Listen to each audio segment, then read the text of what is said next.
Olha só esse problema de juros simples. Será que você consegue resolver aí antes de mim? Se sim, coloca aqui nos comentários. Bom, vamos resolver aqui juntos. Renato contratou de um amigo um empréstimo de R$ 800 em regime de juros simples. A taxa de 2% ao mês. Após um certo tempo, quitou a dívida com um pagamento único de R$ 1.040. Quantos meses se passaram até a quitação? Bom, essa questão ela envolve juros simples, que é aquele tipo de juros que ele é fixo, né? Não é igual o juros composto, que ele vai fazendo juros em cima de juros. Aqui o juro é fixo. Então tem 2% de juros ao mês em cima do valor inicial. Então não altera, né? Tem essa diferença. A gente pode fazer com fórmula e sem fórmula. Aqui nesse vídeo eu vou fazer com fórmula, porque eu percebo que os alunos conseguem entender melhor usando a fórmula e fica mais simples também. Vou utilizar essas duas fórmulas aí, a do montante e a dos juros. Coloquei também uma legenda, né, caso você não saiba, M é de montante, C é de capital, que normalmente costuma ser o valor que a pessoa investiu ou o valor que a pessoa pegou emprestado. O J é os juros que a pessoa pagou durante o tempo que ficou o empréstimo ou durante o tempo que ficou rendendo o dinheiro. Temos também o I, que representa a taxa. Essa taxa é sempre dada em porcentagem no exercício. E T é o tempo que ficou aplicado o dinheiro ou o tempo que a pessoa ficou ali para pagar a dívida.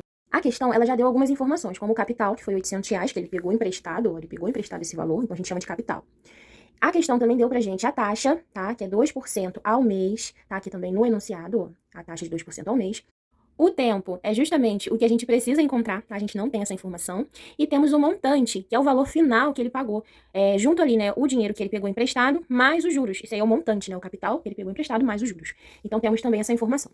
Tendo essas informações, a gente vai poder resolver aqui, primeiro utilizando a fórmula do montante para achar o valor dos juros, e depois a gente vai usar a fórmula dos juros, tá bom? Para achar o tempo. Aqui eu só vou mesmo substituir os valores, tá? Ali onde tá o M de montante, eu vou colocar 1.040, vou colocar igual ao capital, que é R$ 800, eu vou substituir ali, e vou colocar mais o J, que eu não sei qual é o valor. Preciso agora isolar esse J para saber o valor dele, né? Então, eu vou jogar esse 800 para o outro lado da igualdade com a operação inversa, subtraindo ali, ó, 1.040 menos 800 igual a J, que faz todo sentido, né, gente? Porque se o montante é o valor do capital mais os juros, se eu pego o valor do montante e tiro o valor do capital, o que vai restar? Os juros, né? Essa seria uma forma lógica de resolver sem utilizar a fórmula. Mas utilizando a fórmula, a gente vai achar aqui os juros, que é 240.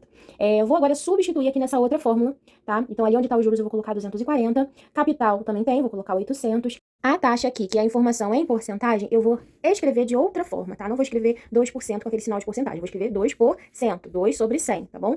E o tempo, que eu não tenho, vou só colocar o T, tá? Agora, para resolver, ele é bem simples, a gente pode simplificar ali, ó, cortando os dois zeros do 800 e os dois zeros do 100, fica bem mais tranquilo. Aí agora fica ali 240 igual, já pode fazer 8 vezes 2, que dá 16, vezes o tempo. E para isolar agora esse T, a gente vai pegar esse 16 que tá multiplicando o T e vai jogar para o outro lado da igualdade, dividindo o 240. Então vai ficar 240 dividido por 16 igual ao tempo.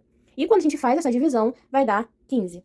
Então, o tempo, que a gente estava procurando aqui nesse exercício, fica T igual a 15, tá? Só que a gente sempre tem que colocar a mesma unidade de tempo que tá a taxa. Como a taxa está em mês, o tempo também vai estar em mês. Então, resposta final, 15 meses. Gostou do vídeo? Deixa o seu like, que isso é muito importante aqui pro canal. Se inscreva no canal se ainda não for inscrito e dá uma olhada também nos outros vídeos aqui que eu fiz pra vocês.